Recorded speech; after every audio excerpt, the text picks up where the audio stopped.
Margaret grew to have a reputation as one of the world's biggest celebrities, boasting a glamorous lifestyle and wild love life. She famously fell in love with RAF officer Peter Townsend, who proposed to her in the early 50s. But government officials felt he would be an unsuitable husband for the Queen's sister, and the Church of England refused to support her marrying a divorced man.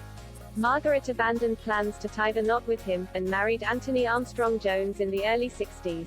They had a turbulent marriage, riddled with speculation and a media circus over numerous alleged affairs.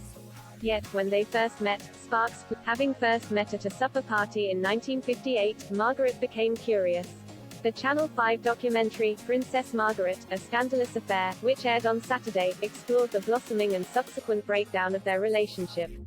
The documentary's narrator said that, after the first meeting, Margaret was so intrigued at his personality that she jumped at the chance to be photographed by him a few months later. Royal expert Wesley Kerr told the documentary, "I think he was known to be quite a ladies' man. Some said that he was also a bit of a gentleman's man. I think lots of people fancied him. He was perhaps the most fashionable photographer of that era." This was echoed by journalist Daisy McAndrew, who said, "He was everything that the young Princess Margaret wanted. He was glamorous, he was different. He was, in some ways, anti-establishment. If you think of her as feeling like some sort of caged princess within Buckingham Palace's confines, he was her way out of that prison as she saw it."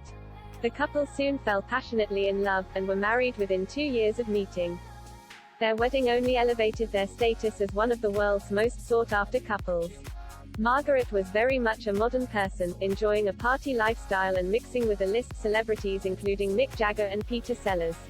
The Daily Mail's editor-at-large Richard Kay said Margaret had been a fixture of the nightclub scene in London, and enjoyed socializing with high society. Ms. McAndrew, however, added that her relationship with Mr. Armstrong-Jones was far from just an escape from her royal confines. She told the documentary, "It would be easy to say this was just a rebellion. This was just a princess who felt caged by the confines of the establishment and her position and what was expected of her, and therefore she saw this loose, young man who didn't care about all that, and that she was almost using him to exact revenge or cock a snook at her family. Actually, I think the relationship was much more than that. I think she genuinely was intoxicated by everything that." Mr. Kay added there was a lot of excitement about their relationship.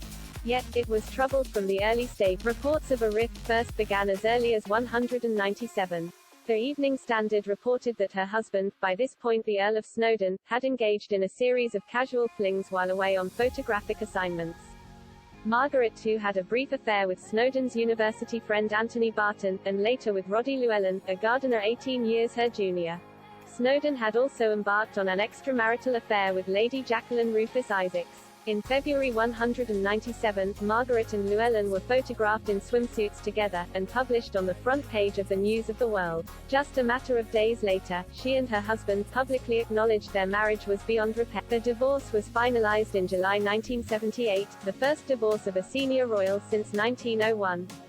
Despite the troubles in their marriage, the pair remained close friends until Margaret's death in 2002.